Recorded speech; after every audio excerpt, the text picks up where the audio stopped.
Fatou, a woman with a weathered face and worn-out plastic sandals, clutched a fabric bag tightly in her arms. Inside were documents she had carried from the village of Ndiaya, after more than 3 hours on a bus. She stood in front of Sahel International Bank, hesitated for a moment, then stepped inside.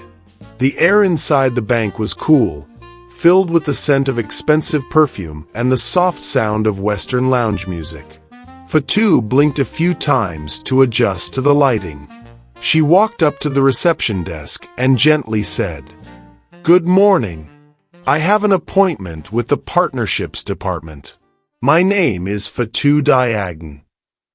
The young receptionist, dressed in a crisp uniform and deep red lipstick, scanned her from head to toe, her eyes briefly pausing on the cloth head wrap and worn-out sandals before frowning. "Do you really have an appointment? With whom? We don't receive ordinary citizens without an introduction letter.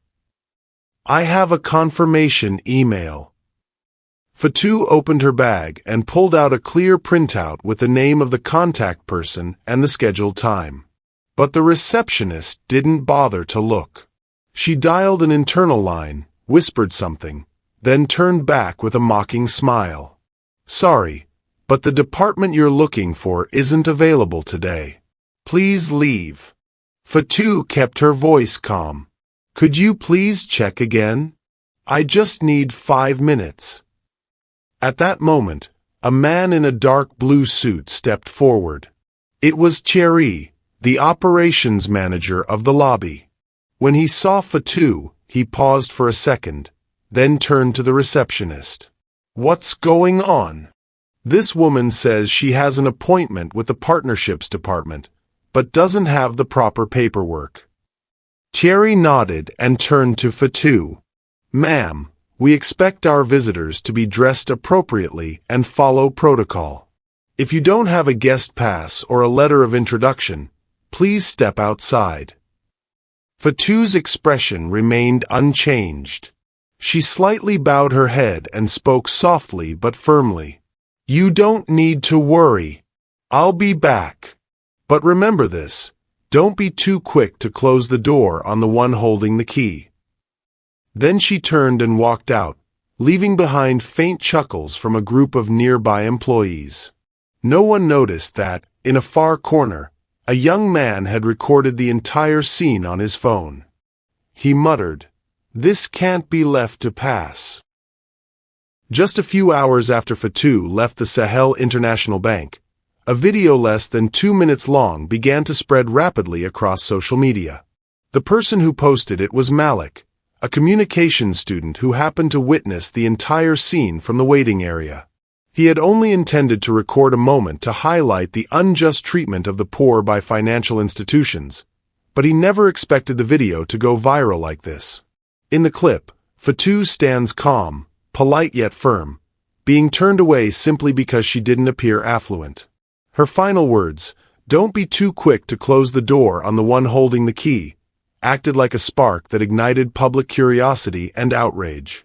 Comments poured in. "Who is she to say something like that with such confidence? So now the poor aren't entitled to respect? A Sahel bank better get ready to issue a public apology." Some people began digging for information about Fatou. Her presence online was virtually non-existent.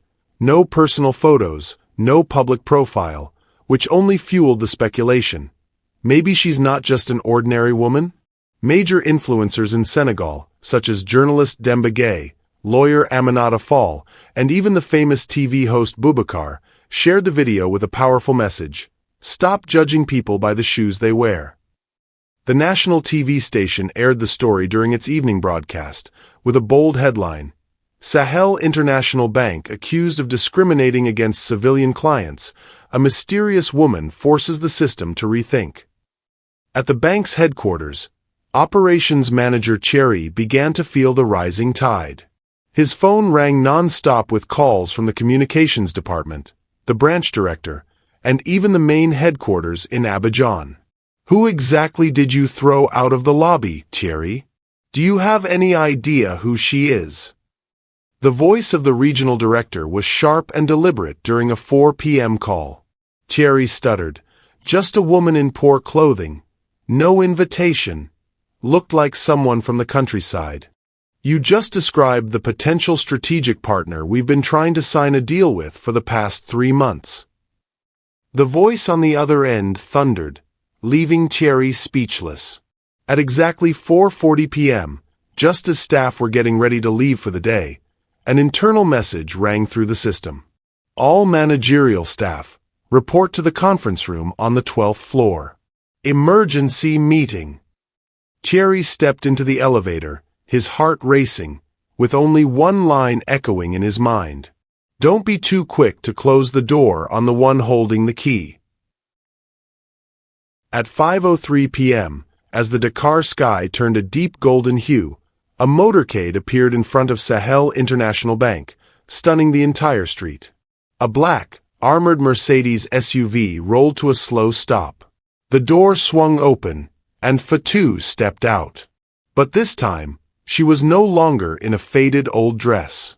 She wore a luxurious indigo boubou, her wrist adorned with a silver bracelet engraved, F. Diagne. Her face was calm, her gaze sharp and resolute. Behind her were 2 legal representatives in dark suits, accompanied by a white man, a delegate from the Pan-African Capital Financial Group. The security guards, the same ones who had escorted her out that morning, now bowed awkwardly. Fatou said nothing. She walked gracefully into the lobby. The young receptionist stood frozen, mouth agape. Thierry, just stepping out of the elevator, halted as if he had slammed into an invisible wall. I'm so sorry, madam, Thierry stammered, his face pale. Fatou turned to him, looking him directly in the eye for the first time. Calm, yet icy. You still don't know who I am, do you, Mr. Thierry? Thierry swallowed hard, his eyes darting for help.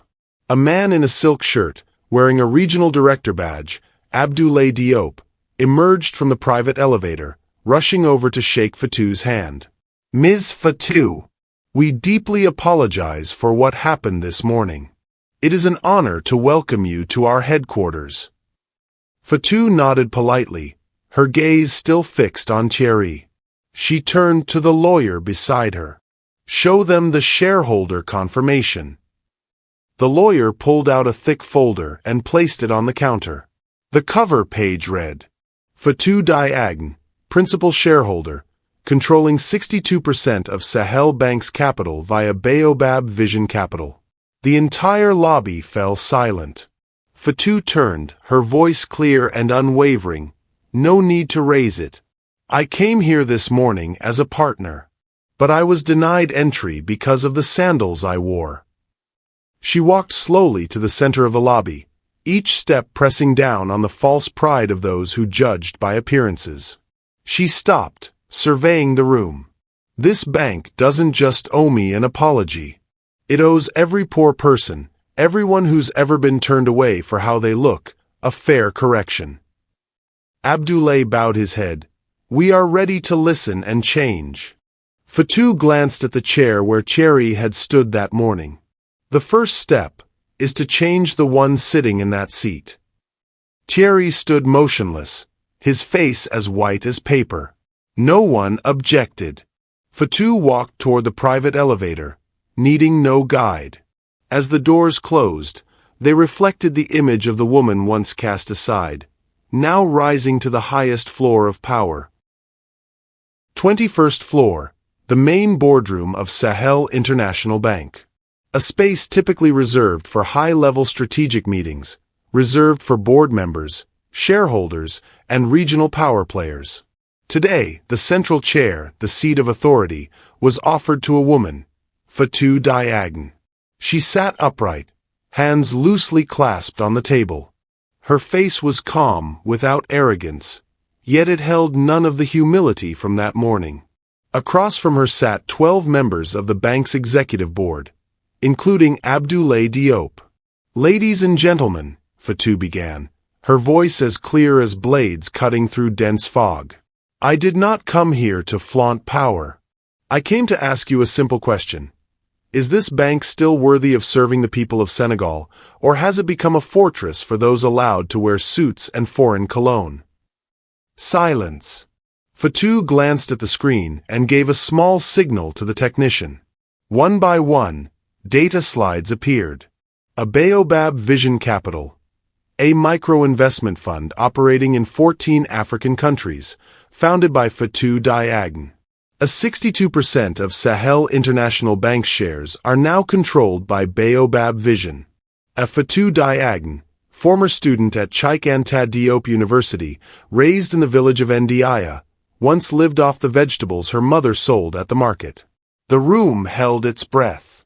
A gray-bearded board member finally asked, "Ms. Fatou, why hide your identity? Why allow yourself to be thrown out like a nobody?" Fatou's gaze softened. "Because I needed to see the truth.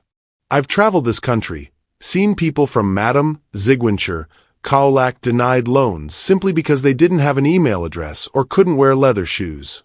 I wanted to know, if I walked in here wearing the same sandals, what would happen?"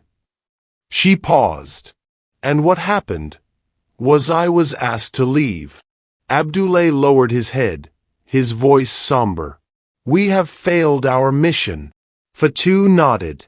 "But we can still make it right. I didn't come to tear down, I came to rebuild." She opened her case and pulled out a thick set of documents. "I'm presenting a reform proposal, divided into 3 parts. 1. Mandatory unconscious bias training. 2. Lending targets for underdeveloped regions.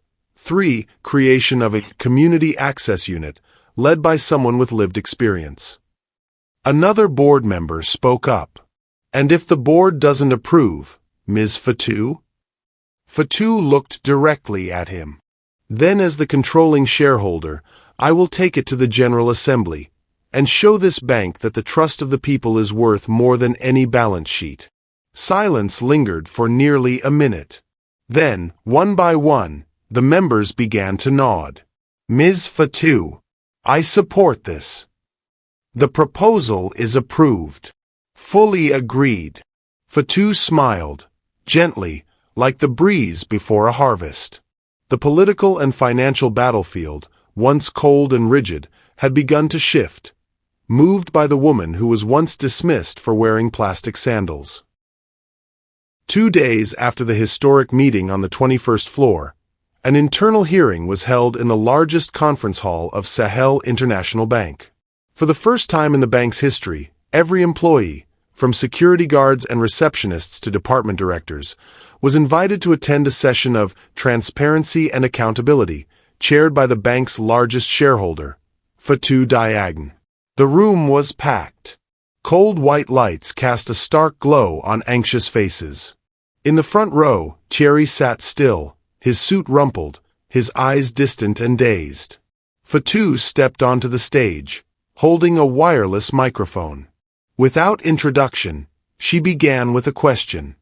"How many of you here have ever been disrespected because of how you look or where you come from?" Silence. Fatou nodded, then continued. "And how many of you have ever been the one showing that disrespect?" There was the sound of shifting chairs. Some eyes lowered. "We are not here to assign blame," Fatou said. "But we must face the truth.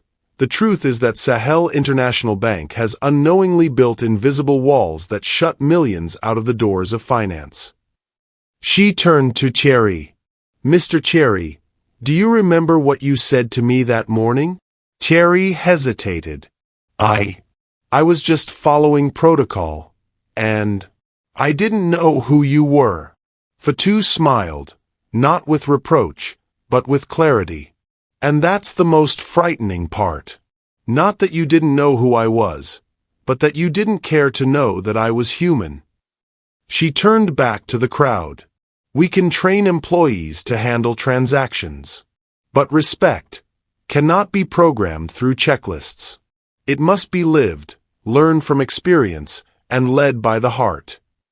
Fatou then presented her reform plan. "See the Real People training program.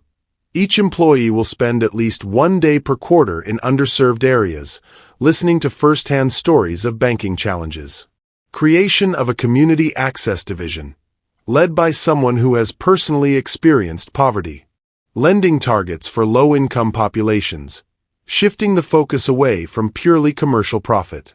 Pilot everyday customer counters, where clients can receive services without needing to dress in corporate attire.